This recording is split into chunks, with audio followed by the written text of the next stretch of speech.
Amanda, thank you so much for joining us today. As we begin, can you say a few words about your current role and what's in your purview? Sure. So thanks for having me. My name is Amanda Arnold, and I'm the Chief Growth Officer, or CGO, here at SixGen Inc. I've been in this role for almost 4 years and with the company for about 6 years. I understand. And kind of growth in different companies, sometimes it means different things. It's more sales, more marketing, both. How does it work? Yeah, so at SixGen, I have 4 areas that fall under my domain. So it's government services support, commercial services support, our product sales line, and then also marketing. So everything that's revenue producing, but also the messaging and marketing that supports that. So it's pretty much everything. It's the entire kingdom from sales to marketing. That's From sales to marketing and back. That's amazing. It's interesting because I think cybersecurity in general, just as a concept, has exploded both in importance, which probably has to do with the fact that technology is just playing such a more critical role in our lives, both on a personal level, at a family level, at a company level, at the government level. But also it just more in the news. You see the MGM for lack of a better example more recently, and it just everything is changing so fast. I think as a result, a lot more people are kind of looking into the space and looking to make a career, whether it's a transition from technology into cybersecurity, or maybe even more upstream of that earlier in their career. From your perspective and from your vantage point, what will be your advice if someone is to look into the space, maybe more junior, maybe earlier in their career? What are some of the 2-3 things you would recommend they focus on? Time is everyone's most critical resource. What would you say they should focus on earlier on? So first of all, definitely credit them for knowing and understanding that there's opportunity there for their own professional growth. The adversarial landscape is attractive for hackers because it's become more easy for them to monetize. And so in the same way, the professional career has started to explode as well. So they're definitely forward-leaning, and that's to be respected. As they get into cybersecurity sales specifically, there are certain things about their character that they should really lean into in order to support them across any sales. But we'll talk about cybersecurity specifically. And I think that there are 2 great takeaways that they should consider in their career. The first is to really embrace the technology. You have to be a lover of technology, someone who you have to understand basic networking. What does a network look like? Could you build a network topology? Do you know and understand some of the tactics and procedures that people use in the cybersecurity landscape? And if you don't, that's okay. But you should be someone that's a continual learner, because cybersecurity is never static. It's dynamic. It's always changing. And so you have to be someone that embraces the thought of technology. You can't say like, I'm not technical, or, I don't understand that. Always want to learn and research more. With that said, never agree to more than you really understand, right? So there's a balance there. You have to be like, okay, I have a thirst for knowledge and I want to learn more, but also really rely on the subject matter expertise within your team. And so then you have the technology piece and then the human centricity piece. And if you bring both of those to the table, I think that you'll find success in cybersecurity sales. And that means understand that in the role that you're in, you could be like a first responder in the cyber world, right? So understanding that your sale or the start of your sale could be someone's worst day within their whole business experience. They could have undergone a breach. They may be worried that they'll see that on the news the next day. They could have reputation damage. All of these things come into play, and just knowing and understanding. We talk about vulnerabilities all the time in cybersecurity. meaning, understanding, are your protections in place and are you shored up? Have you done patch management? All of that. Mhm. But understanding also that there's a human aspect of the vulnerability, meaning that there's uncertainty in play and a potential emotional response. Mhm. I think that if you can manage both of those things, a love for technology and have regard for the human centricity around what it means to undergo a breach, Mhm. you can have success in this career. For sure. It sounds like, they talk about the left side of the brain and the right side of the brain, the creative and the technical. It seems like you need the entire your entire brain is necessary for this job. You can't just rely only on technical or only on kind of the softer skills. You need both to be successful. That's right. Hackers too. They have to be creative all the time. How do I work around this or whatever? So, engaging both sides of the brain, having that human centricity along with a thirst for technology and learning is very important. Certainly, certainly. Well, switching gears a little bit, I think if we talk about sales and specifically sales in B2B context, whether it's commercial or government, it's it's changing, and certain channels, certain tactics that worked in the past may not work as well. So it's always, just as cybersecurity, it's evolving, changing. So the selling part of the equation as well, and it's I think and it's also, there is no one single silver bullet, if you wish, or one single channel. It's usually a variety of various tools, and some tools get dull, some tools get replaced, some tools get enhanced with technology. But what's working for you now? What's the most often used tool in your toolbox, in your sales toolbox? Oh gosh. Loaded question. I'm a big data fan. Mhm. I love research, open source research, or you know, uh, subscription based research, but also data that you generate over time internally. I've said before, if it's not in the CRM, it doesn't exist. So I believe very much in cataloging information. I think it allows us to effectively use our team, Mhm. and effectively use the different strengths among each of the people on our team.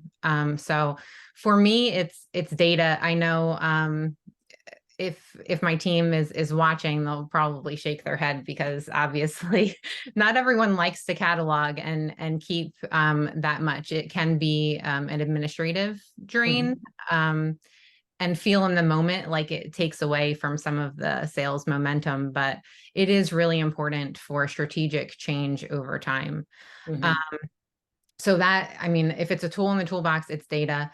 But beyond that, also the ability to pivot. So at SixGen, we have both professional services and a product line. And so making sure that we deliver confidently on our services contracts and then infuse innovation through product where possible. And then the opposite, right? Vice versa. If we have something that we start as a product deal, being able to support those with ongoing services. So Mhm. that also works very well for us. Certainly, certainly. It's yeah, it's just fascinating. It's with was COVID, work from home, all conferences were canceled, and it was all Zoom meetings from that point on. And it seems like now I just attended InfoSec World in Orlando, and before that it was Black Hat. It seems like conferences are coming back. Is it a big thing? Is a big part of your annual program, like whether large scale events or maybe some of the original events? Is it something that you It believe is. in? We like to balance our presence. So we might do exhibitor speaking, things in the community. CTF technical competitions are pretty important for us in order to maintain our reputation as a technical competitor in the space. But yeah, I love in-person events, and I definitely think that will be coming back, and I'm glad for it because I think that it's been difficult for sales professionals in the wake of COVID, trying to establish and maintain relationships that have meaning. Mm-hmm. Certainly, certainly. We talk a lot with CISOs in our community, and whenever the subject of vendors is coming up, it's sometimes provokes a kind of a visceral reaction, because they obviously rely on vendors to provide to keep the organization secure, but at the same time they realize that that some of them are kind of incentivized to grow faster than they can, and then as a result there was a lot of LinkedIn messaging and phone calls and emails. So they kind of they look for vendors that are more they have the patience to invest in building a relation, providing value without an immediate ask for a transaction for business, and they try kind of to stay away from vendors who are kind of certainly way more aggressive in their sales tactics. How do you balance kind of the needs to grow the pipeline and then move the pipeline from kind of top of the funnel to kind of the signed deal? How do you balance that with kind of effectively the expectations of clients that they want to take it slow and build the relationship and not kind of focus on transaction? So essentially, how do you balance those expectations with business needs to grow? Yeah, I think you're in a very unique position because you own both marketing and sales. So usually this removes the entire not conflict, but kind of potential friction between the two departments. You own the entire spectrum of the engagement, from kind of early in the customer journey all the way to the end when they're signing up as a client. So yeah, you can see the entirety of the journey. it's definitely unique. And not only that, but to think I'm running essentially multiple pipelines, product with the tightest potential loop and lead time, and then commercial services, which might be a little bit longer, and then the government pipeline and sales cycle can take years, right? So I can't have a one size fits all approach. And in some cases with the government piece, it's almost like, you talk about like Shipley's model, or, long-term capture of potential opportunities based on government requirements. That's entirely different from, the typical commercial sales side, where you're talking ongoing email touches and things like that. And I think what we end up with is actually a very mindful hybrid of approaches. Mm-hmm. And it's not just about reach out because someone has the budget and authority. It has to be more meaningful than that. And I think I'm certainly also in a unique position that I'm a leader in a sales organization, so I get B2B messages too. I don't want them. My inbox is full. I like, after this, I said I like data. I'm going to get, at least 15 new opportunities of potential sources for data on decision makers and cybersecurity. And it needs to be beyond that surface interaction. So for all the salespeople out there, just a tip: it's got to be deeper than that. And so we really carry that through each of those lines of business. And we do things a lot differently. Like, I have a software engineering background, so we apply even some agile practices into how we run business development and sales at SixGen. And so, meaning it's more iterative and no waterfall, no big projects with the extended timelines where it takes forever to figure out if it's successful or not. It's running pilots, running experiments, and learning and iterating quickly. Is that Yes. is that the gist of it? Yes, yes, that's accurate. But even the way we do tasking is, funnel and pipeline projections is done in a Kanban model, which is based on a lot of, moving things from to do to done, but through the phases of the pipeline. So there's a lot there on how we're running things behind the scenes. That's different. But yeah, I feel for all of those CISOs, honestly. It's noisy. And there's so much micro solutioning to problems that they might have a large problem set where it takes 20 vendors in order to get one solution together. Or within their stack. So I definitely feel for them. Well, they're all talking, not all of them, but a lot of them are talking about this single pane of glass solution, where it's really, instead of them currently managing 20 to, I hear, 60 different relationships with different cybersecurity vendors, where it's point solutions that may address certain need, but they may not interoperate, and it's infinite number of dashboards and alerts and prioritizing. It just becomes very stressful, overwhelming, and not easily manageable. I think all of them dream and talk about kind of this, not necessarily maybe a single solution, but definitely more consolidated space where vendors kind of providing more of a 360 view, which it seems like looking at the news about Palo Alto or Cisco or Checkpoint or Rubrik acquiring yet another startup, it seems like, I mean, there'll never be shortage of point solutions, but I think the forest is getting a little bit thinner just because of this consolidation force on one hand, and some of the economic headwinds. It seems like, again, it's kind of me and an outsider looking in, but I'm sure you probably have an insider perspective on that as well. Yeah, no, I agree. It requires, so much more integrators in between. For them, I would think that they also look at the compound licensing costs and models, but also potential vendor lock-in multiplied, right? So they've got a lot on their plates, and I definitely empathize.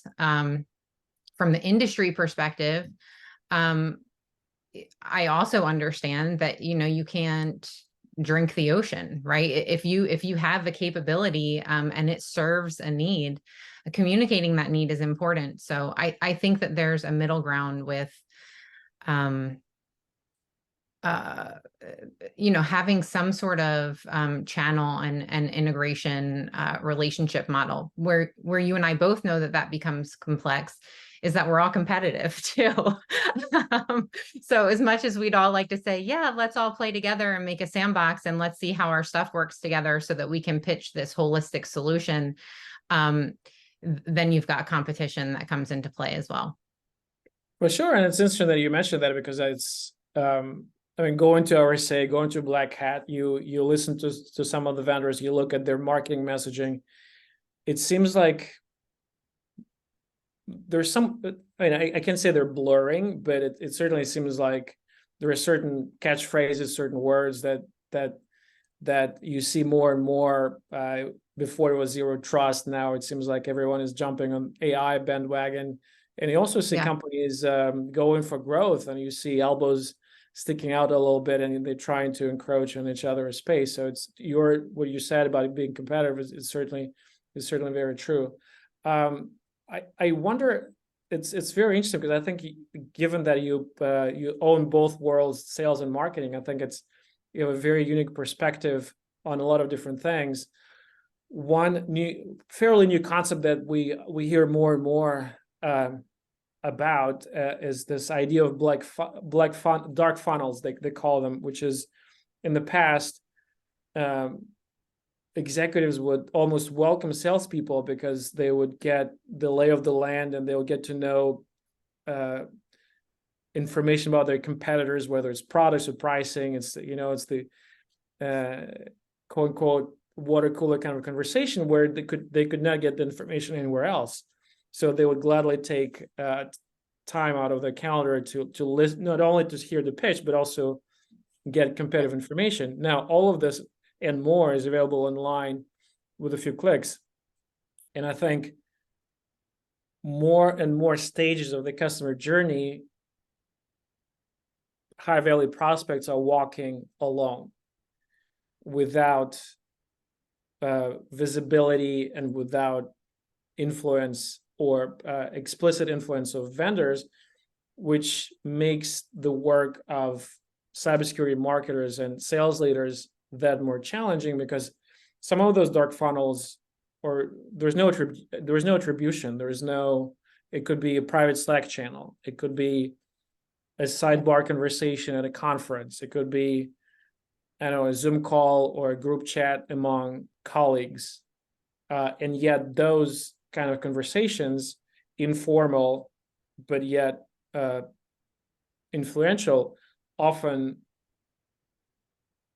help people kind of walk that journey on their own, so that when they search for your company name or they go to your website and fill out a form, I want a demo, attribution may be, oh, it's Google search, but in reality, it's all those different steps that we don't really see or influence, is what pushed that particular person to make that decision to engage at that point in time.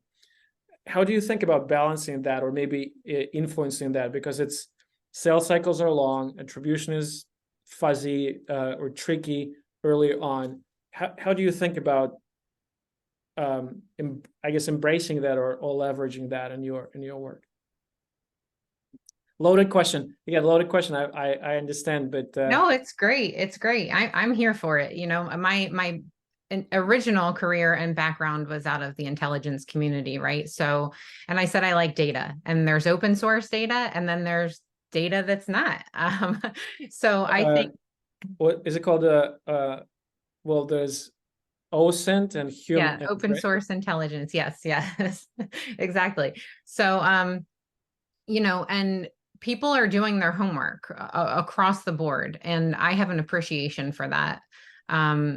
Certainly. So yeah, there are Slack channels. I mean, I've seen people on Reddit. I've seen, you know, different Discord groups, or, you know, private chats, you know, frankly, where, you know, information is being shared. And as long as that is not crossing ethical boundaries, which is extremely important for me, or, you know, anything, you know, legal authority, it's within play. And I think it's smart, and it brings in that intimacy that those mass emails, you know, and people talking about, you know, just getting however many touches out the door, they lack, and leaders have grown tired of. But is it something that you, I just hear some of the sales leaders and marketers just say, well, we'll just ungate our content. We'll just offer insights. We offer advice, and we'll do our job with the distribution of that content.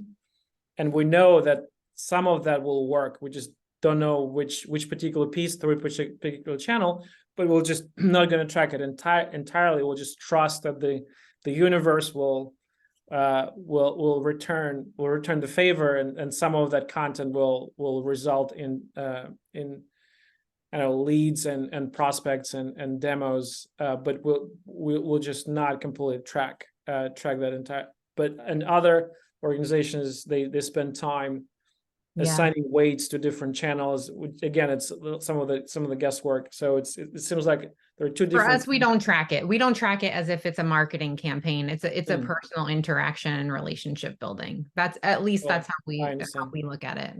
I understand. Awesome. Well, Amanda, I appreciate. I know we're coming up on time. I really, I'm thankful for you taking time for this. I guess last question. Imagine you have a crystal ball and you can see into the future, and that crystal ball, 12 months from now, cybersecurity sales leaders will be talking about, thinking about, obsessed about, anxious about what 2 or 3 themes that are maybe are playing out now, but maybe just emerging. What would those be? It's my job to have a crystal ball, right? If everything from forecasting to probability of win, everyone wants to know the answers that I may or may not have. So I've honed that craft, but this is recorded, so I'm gonna play it safe, just in case anyone rolls the tape to what I might say. One prediction, I think, and you touched on this, is sales professionals and leaders will start to balance automation and technology for scaling. That is certainly critical when you're trying to manage the breadth of large pipelines, with the precision of personal connection by having those personal interactions on site or at conferences and events. And we'll get back to a balance of all of those things, but continue to harness the technology that carried us through the COVID-19 pandemic. That's my prediction. That's the one I think I would bank on. And then my hope is in the next 12 months, we're having this call, you and I, on cybersecurity, sales, and leadership. And it's not a very diverse community. So my hope is that over the next 12 months that we'll see increasingly a reflection of diversity and inclusion within that community, just as we're seeing within the cybersecurity leaders that own the mission space. Absolutely. Well, I hope we'll get a chance to meet again in 1 year's time, and we'll hopefully both your predictions will come true. And I appreciate you taking time for this. Where can people find you? What's the best way to connect? Thank you for having me. You can find me on LinkedIn. You can also follow SixGen on LinkedIn and follow some of our content there. We do also produce a Last Week in Security blog at the sixgen.io/news. And then also we'll be at the Hack the Railroad event at Missy in Maryland next month. Awesome. Thank you so much. Thank you.